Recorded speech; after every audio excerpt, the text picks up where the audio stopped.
نبی صادق صلی اللہ علیہ وسلم کی ایک حدیث کے مفہوم کے مطابق جب دجال آئے گا تو وہ اپنے مخالفین پر آگ پھینکے گا، جبکہ شاید اسی تناظر میں حکیم الامت علامہ اقبال نے بھی کہا تھا، آگ ہے، اولاد ابراہیم ہے، نمرود ہے، کیا کسی کو پھر کسی کا امتحان مقصود ہے؟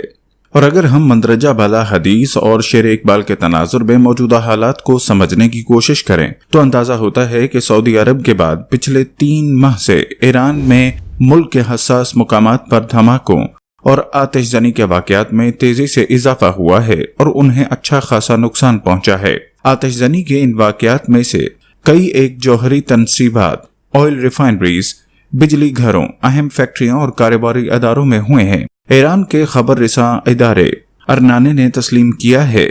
کہ نتزز میں آتش زنی دشمن ممالک کی جانب سے اور خاص کر صہیونی حکومتوں اور امریکہ کی تخریب کاری کا نتیجہ ہو سکتی ہے۔ اس کے بعد لبنان کے دارالحکومت بیروت میں جو قیامت خیز آگ بھڑکائی گئی، اس سے ہونے والے دھماکے کو دنیا کی تاریخ کا سب سے بڑا دھماکہ مانا جا رہا ہے۔ اس دھماکے کے نتیجے میں آدھا بیروت تباہ ہو گیا، لاکھوں کے حساب سے لوگ بے گھر، جبکہ اربوں ڈالرز کا نقصان پل بھر میں ہو گیا۔ امریکہ نے اس کو حملہ قرار دیا۔ اب ایک اسرائیلی سیاستدان موشے فیگن نے مسلمانوں کے زخموں پر نمک چھڑکتے ہوئے کہا کہ بیروت میں ہونے والا حملہ خدا کی طرف سے یہودیوں کے لیے ایک بہت بڑا انعام تھا، اور اب ہم اس کو بہت آگے لے کر جائیں گے۔ جبکہ اس کے اگلے ہی روز UAE کی ایک مارکیٹ میں بھی خوفناک آگ بھڑک اٹھی۔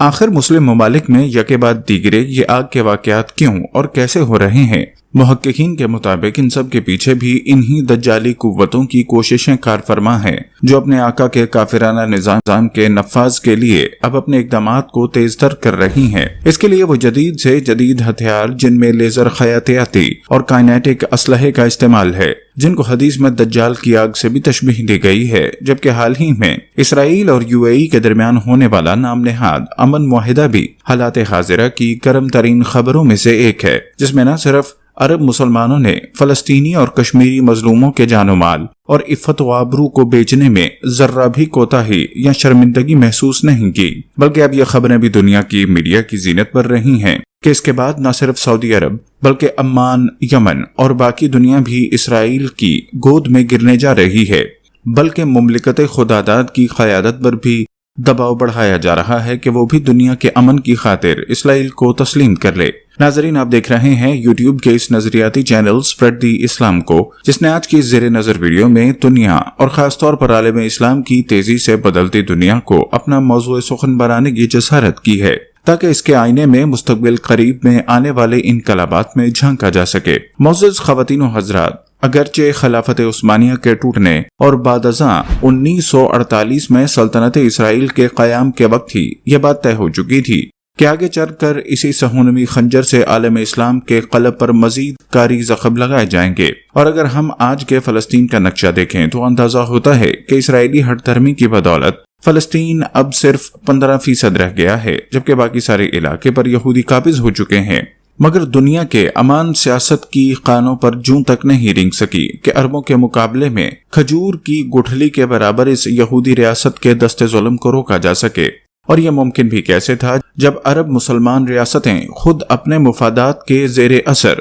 خون مسلم کا سودا کرنے میں ہمیشہ چادر مصلحت کے سائے تلے رہنے میں ہی عافیت جانتی رہیں۔ ناظرین محترم، UAE کی بادشاہتوں اور اسرائیل کے درمیان ہونے والا یہ معاہدہ، جس کو خاص طور پر 14 اگست کو دنیا کے سامنے لایا گیا، دراصل تاریخ کا ایک اہم ترین موڑ ہے، جس کے فوراً بعد نہ صرف ان عرب ریاستوں اور یہودیوں کے درمیان تعلقات کی نوعیت یکسر بدل کر رہ گئی ہے، بلکہ عالم اسلام کو نوید ہو کہ اب اسرائیل نے ان ریاستوں سے وہ علاقے بھی قیمتاً خریدنا شروع کر دیے ہیں جہاں پر وہ اپنی فیکٹری اور ملیں لگانے کے علاوہ ظاہر ہے انسانی کالونیاں بھی تعمیر کرے گا۔ یعنی زیادہ آسان الفاظ میں اب یہاں بھی ایک نئے اسرائیل کی بنیاد رکھی جا رہی ہے، تاکہ اس مناسب مقام پر بیٹھ کر چائنا اور پاکستان کو بھی کنٹرول کیا جا سکے۔ ہر چند کہ یہ ان کی معصومانہ خواہشیں کہی جا سکتی ہے، چونکہ اوراق تاریخ شاہد ہیں کہ ہمیشہ طاغوت کی چالوں کو اللہ کی چالوں نے مات دی ہے، اور اگر زمینی حقائق سے گواہی لی جائے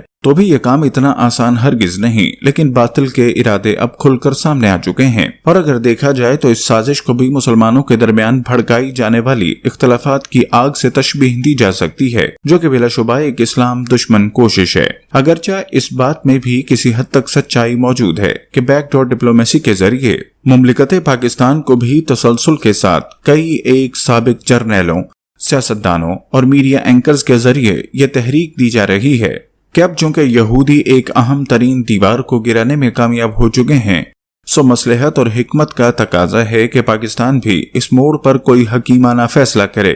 لیکن ناظرین محترم، کوئی اس بات سے ہزار اختلاف کرے، مگر یہ بھی ایک تسلیم شدہ حقیقت ہے کہ عالم اسلام میں پاکستان ہی وہ واحد قوت ہے جس نے بہرحال نہ صرف باقی عالم اسلام کی قیادت کا منصب سنبھالنا ہے، بلکہ یہی وہ مسلمانوں کی واحد ایٹمی طاقت ہے جس نے بالآخر دجالی قوتوں کو آخری شکست دوچار بھی کرنا ہے۔